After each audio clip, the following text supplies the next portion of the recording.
હવે આજે પાલડી ગામ છે ને મોસ્ટલી અહીંયા જૈનનો એરિયો છે, આસપાસ બધા જૈન લોકો રહે છે એટલે અહીંયા જૈન બી આઈટમ અવેલેબલ થઈ જશે ને ભાઈ? આ સેન્ડવિચ જૈન બને છે, મેક્સિકન જૈન. અને એક પિઝાનો બી આપણે ઓર્ડર આપ્યો છે અહીંયા બહાર.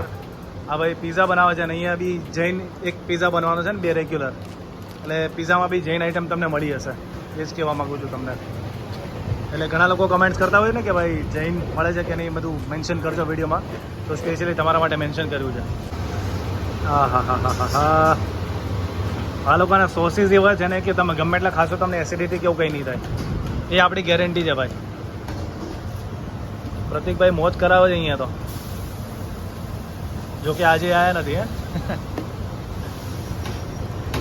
હવે આ જશે બેક થવા માટે.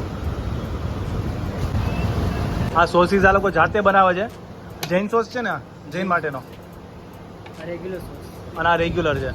જાતે જ બનાવો છે અહીંયા ગરમા ગરમ? હા હા એ.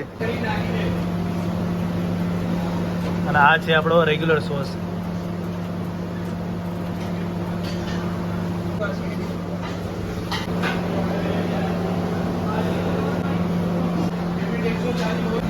આઈ ઉપર બેબીકોર્ન અને फाइनली ऊपर ब्रोकली.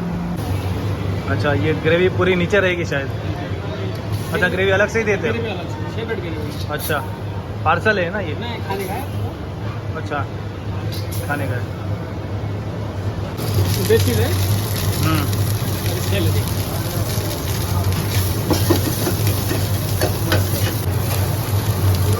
अभी पड़ गया राइस.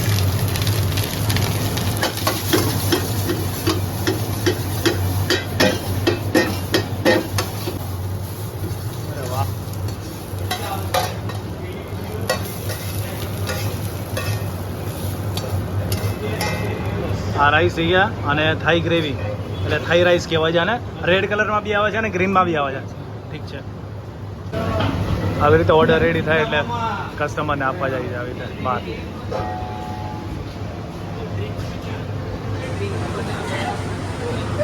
કસ્ટમર અહીંયાથી લઈ જશે. આ ટેબલ છે સર્વિંગ ટેબલ છે, અહીંયાથી લઈ જશે કસ્ટમર્સ બધા.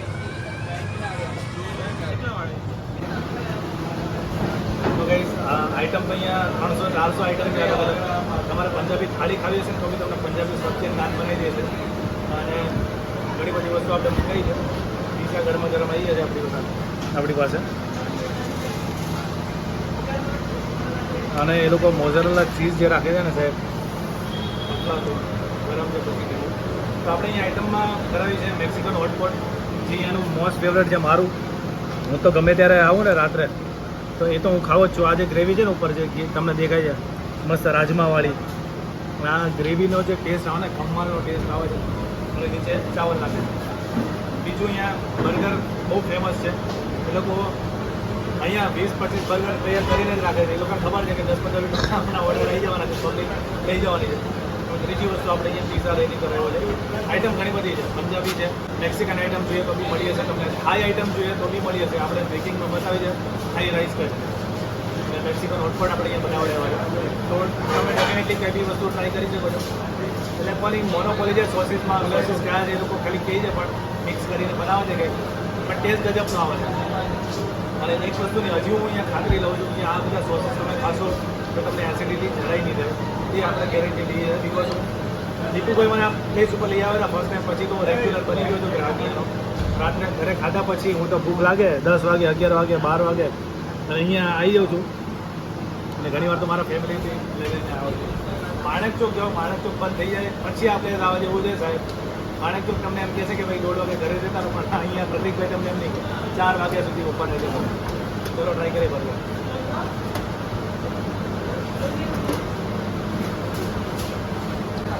એનો રેગ્યુલર ગ્રાહક છું 6 મહિના.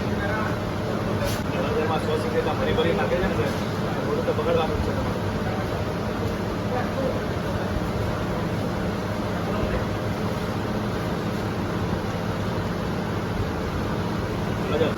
શેઝવાન કરાવું તો આપણે શેઝવાન બે સાથે કોલ્ડ ડ્રિંક તમે લઈ શકો છો, હોય છે સારું.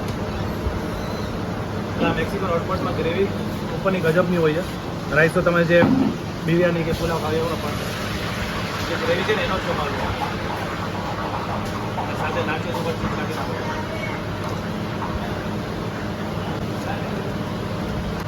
સાથે રાઈસ મિક્સ કરીને ખાઈએ. ઘણા લોકો રાઈસ લવર હોય છે એટલે મને રાઈસ વધારે ભાવતા હોય. એ લોકો માટે બેસ્ટ હોય મસ્ત હોય.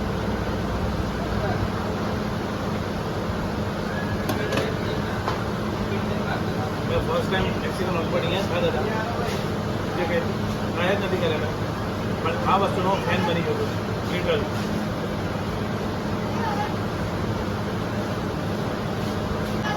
Next level. જ્યારે બી તમે અહીંયા આવો ને તો આ વસ્તુ તમે જરૂર ટ્રાય કરજો. તમારી આઈટમ ફેવરેટ બની જશે. પબ્લિક હવે ધીમે ધીમે આવવાનું ચાલુ થાય છે. અહીંયા રોનક જામે છે રાત્રે 10:30-11 વાગ્યા પછી. રાત્રે 12-1 વાગે આવો ને ત્યારે તમને ખબર પડશે કેટલું હીરો છે. પીઝા ટ્રાય કરી દીધું. બેઝમાં જે સોસ નાખેલો છે ઈન હાઉસ અહીંયા બનાવે છે. જૈન પીઝા બી તમને અહીંયા અવેલેબલ થઈ જશે. જૈનમાં ઘણી બધી આઈટમ તમને અહીંયા મળશે. સેન્ડવિચમાં બી આપણે એક મેકિંગ કરાવડાવીએ છીએ. પ્લસમાં લોકેશનની તમને વાત કરી દઉં તો પાલડી ગામમાં જ પડે છે. અને ગૂગલમાં તમે લખશો ધ પિઝા સ્ટોન તો તમને મળી હશે ત્યાં લોકેશન બી. અને નીચે હું પ્રોવાઈડ કરી આપીશ ગૂગલ મેપની લિંક સાથે. તો ઇઝીલી ક્લિક કરો ને આવી શકો છો તમે આ પ્લેસ ઉપર. અને મેઇન તો તમે ખાસ એનું ટાઈમિંગનું ધ્યાન રાખજો કે તમે સાંજે 4 વાગે આવશો તો નહીં મળે. 6 વાગે ચાલુ થઈ જાય પ્લેસ. 6-6:30 આસપાસ આવી શકો છો ને રાત્રે 3-4 વાગે સુધી નીકળે છે. મેઇન મોટો વારો એ હતો કે રાતના રાજાઓ જેવું રખડતા બહાર નાઇટ આઉટ મારતા હોય અને રાત્રે ભૂખ લાગે તો આ પ્લેસ આવો જેવું નથી.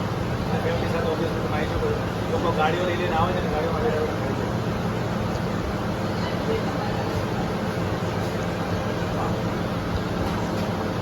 બસ આજનો હેતુ એ જ હતો તમારા સુધી આ પ્લેસ પહોંચે અને તમે બી મારી જેમ રાતના રાજાની જેમ મોજ માણી શકો અને તમારી નાઇટ ક્રેવિંગ જે હોય એ તમે ફૂલફિલ કરી શકો, સેટિસ્ફાઈ કરી શકો. બસ હવે વિડીયોની આ વિરામ આપી દઈએ. મળ્યા પછી નવા વિડીયો સાથે નવા ફૂટવેર નવી જગ્યાએ નવા લોકોને મળીશું. આવી નવી આઈટમ સાથે. આઈટમ તો આપણે 3 કરાવી છે પણ આઈટમના બીજી 300-400 વેરાયટી છે. સ્ટાફમાં બધા લોકોને રાત્રે સુવા બી મળતું હોય 4 વાગ્યા સુધી. વિડીયો કેવા લાગે છે કમેન્ટમાં જણાવજો. વિડીયો કેવો તો લાઈક આપી દેજો અને શેર કરજો તમારા નાઇટ આઉટ પાર્ટનર સાથે કે જેની એની સાથે તમે જઈ શકો. બધા વિડીયોમાં કહો કહેવાય કે ખાઓ પીઓ અને મોજ કરો મારા વાળા. મારી જેમ ભાઈ સંસાર કરતા રહો, ખાઓ પીઓ હિંસા કરો ભાઈ અને સાથે સાથે જીમ બી કરતા રહેજો બોડી મેન્ટેન કરવા માટે. હું તમને બધું સ્ટ્રીટ ફૂડ બતાવું છું પણ તમે હેલ્થનું બી ધ્યાન રાખજો. થોડી ઘણી એક્સપિરિયન્સ થોડી ઘણી એક્સરસાઇઝ કરવાનું પછી આવું જંક ફૂડ ખાતો વાંધો નહીં. Thank you so much for watching. અને વિડીયો લાઈક આપી દેજો અને સબસ્ક્રાઈબ કરજો મારી ચેનલ ફૂડી પ્રતિક ઓફિસ. મેક્સિકન હોટસ્પોટ તો ભાઈ આપણું દિલ આવી ગયું જાણી પડો મેક્સિકન હોટસ્પોટ. જોરદાર.